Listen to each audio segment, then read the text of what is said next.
Hello everyone, this is tutorial 3 for PC-TAS, the phase change thermoacoustic simulator. Today we're going to discuss changing smoothly, inserting and removing smoothly, and smooth mode. Our system today is a traveling wave engine designed by Jin et al. It is a powerful, efficient heat engine and it employs classical thermoacoustics without phase change. Now, one important thing to notice is that this is a 4-stage engine, and our assumption when simulating it is the symmetry assumption. We're going to assume that all 4 stages are identical to one another, and therefore the distribution of the pressure, velocity, etc. is going to be identical in each of them. So we're only going to simulate one stage and assume that the others behave identically. So I'm going to open PC-TAS. The engine is already open and converged here. You can see it right here.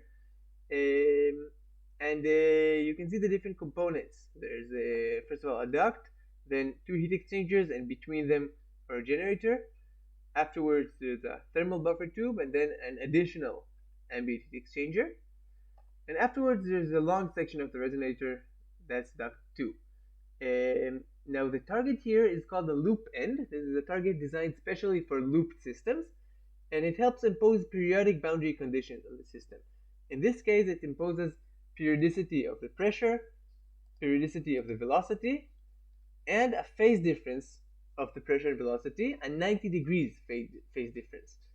Essentially, we assume here that there's a 90 degrees phase difference between the pressure and velocity here and here, because if you multiply it by 4 to get the 4 stages, you get a 360 degree phase difference, or 0. So essentially, by imposing a 90 degree phase difference on one stage, we're imposing a full periodicity of the entire system. And it also imposes a periodicity of the temperature, regardless. So these are most of the targets in the system. We also have a few more targets, which are the solid temperatures at the ambient heat exchanger, the hot heat exchanger, and the second ambient heat exchanger. So these are all the solid temperatures, and these are all the targets as well. Now, system guesses. The guesses here are first of all of the big initial conditions: the oscillating pressure, oscillating velocity, 2 components, and the mean temperature. And in addition, the heat inputs to the 3 heat exchangers. You can see here that the system is converged. You can rerun it, and it will still converge. Now I want to show you what happens when I change the mean pressure from 20 bars to 10 bars. And I run the system. And I'm going to give a spoiler and say that it is not going to converge. You could ask yourself why. It was just converged just now. The guesses were correct. But our guesses were correct only for a 20 bar system. This system is a 10 bar system, and all the guesses are different. So it is going to diverge now, the algorithm, and we could also attempt fixing it. We'll discuss this later, but for now we're going to say no, and we're going to restore the original guess values. And then we're going to change the mean pressure back to 20 bars and run the system. So nothing was ruined, everything is fine, but we still have the problem that we want to investigate the system at 10 bars, and at the moment it's at 20 bars. So what are we going to do? And we could try simply, instead of changing it directly to 10 bars, we could change it to 19 bars, let's say, and run the system. And it converges. And then we could also go ahead and change to 18, and then 17, and then 16, and it would work, because if the change is small, then the original guesses are still close enough to the actual guesses for the system to converge. But in our case, we have a better way. We're going to do change smoothly, this button here. We're going to change the value directly from 19 bars to 10 bars in 5 steps, let's say. And we're going to let the software do our dirty work for us. The software is going to change the values every time, and each time uses the previous guesses as the guesses for the next step. And this is going to work, and all we have to do is wait. So this is a simpler way to change things, and this is one of the advantages of PC-TAS, that a lot of these changes are very easy here. So the parameter was changed successfully. We're now with 10 bars. We could investigate the new profile of temperature, velocity, etc. By the way, we can see here that the pressure and velocity are very much like in a traveling wave rather than a standing wave. My meaning is that the phase changes, the imaginary part becomes bigger, the real part becomes smaller, but the amplitude remains pretty much constant throughout the whole system. So this is a characteristic of a traveling wave. Now we changed to 10 bars. We're also going to change back to 20 bars. We're going to do 20 steps. And now all of a sudden, at some point in the change, the algorithm diverges. Step 8 out of 20. And we could do several things. We could cancel the change and try it differently, maybe more steps, maybe other ways. We could retrace one step, meaning we're stopping somewhere in between 10 and 20 bars, somewhere around 14 bars, something like that. And what we're going to do is we're going to attempt a fix. PC-TAS has a fixing mechanism for the shooting algorithm that generates random guesses in the vicinity of the current guess and tries them. And it very often works, as is the case here. So you can always try it. It won't always work. And you can see here that it changed from 10 to 20 bars, and all of our original guesses and targets are restored to their initial values.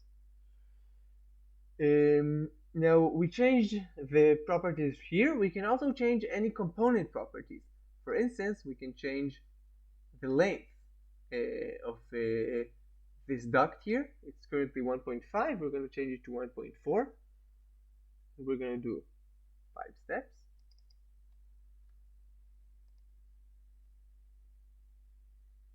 And this time it worked very quickly and changed successfully. So this is nice. Now the next thing I want to try and do is I want to try and change the system from a dry system to a wet system. I want to remove the dry switch, and this is gonna certainly cause divergence. So I want to do a few things.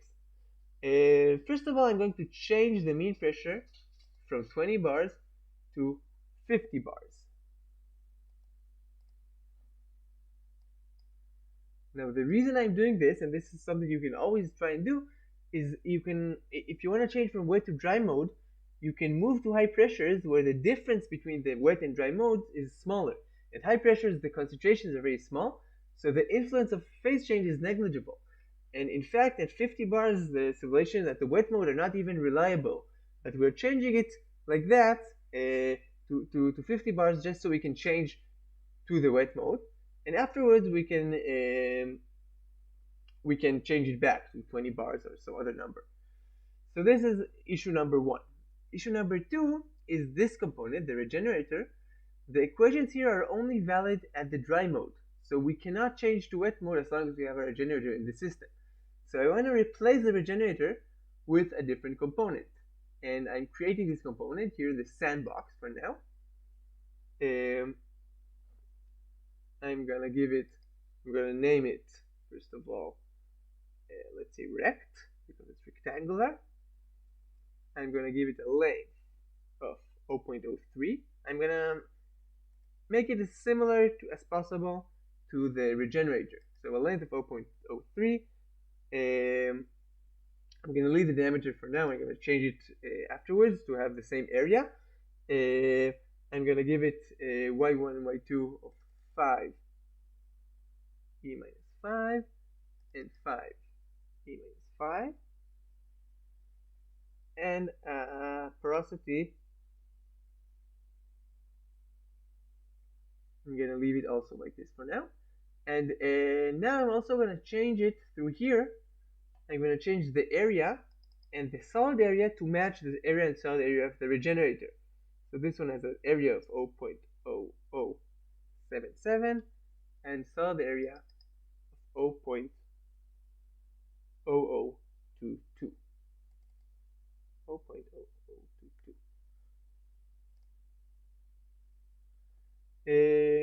So that's it. We have the rectangular regenerator. Now we could simply try and replace them and run it. It might even work, but in this case it actually does not work. And for this we have another solution. and this is called insert smooth. We can insert the component smoothly without divergence of the shooting algorithm. So essentially, it does something pretty similar to change smooth, and we're going to do it here. We're going to insert it at location number 3. That's right before the regenerator. We're going to do it with 10 steps. We're going to run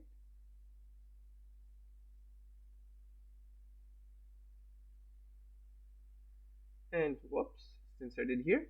And now we're going to remove the regenerator also smoothly. Remove it also in 10 steps. Remove it back out of the system into the sandbox.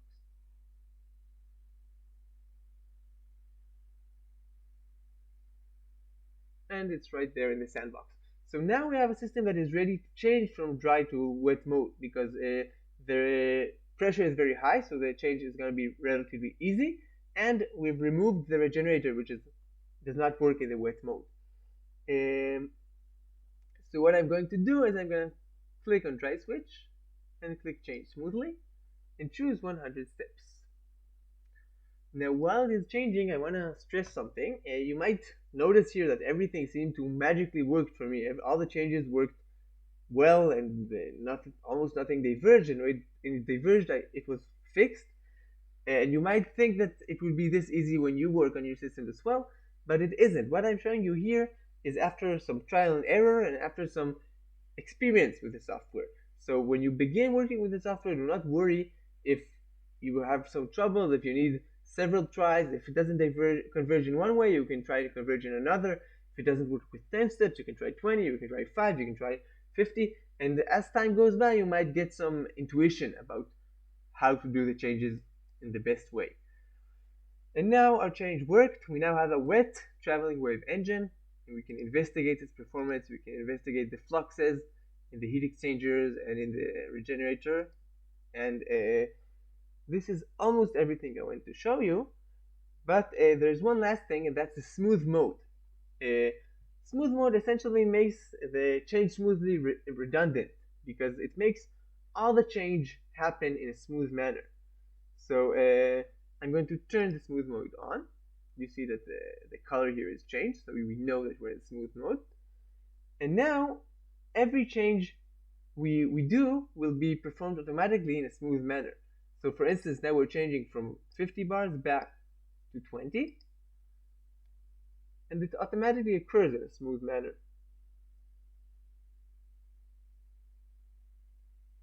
And the same goes if I go to the duct here, and I change properties, and I change the length from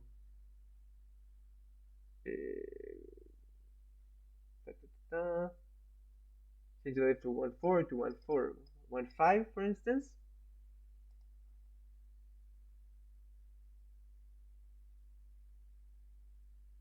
And it also works. And the same also happens if, let's say, I create a duct here. I call it duct 3. And I give it a length of 0.2, diameter of 0.026. That's identical to the diameters of the other components, the other ducts. And I'm going to put it here.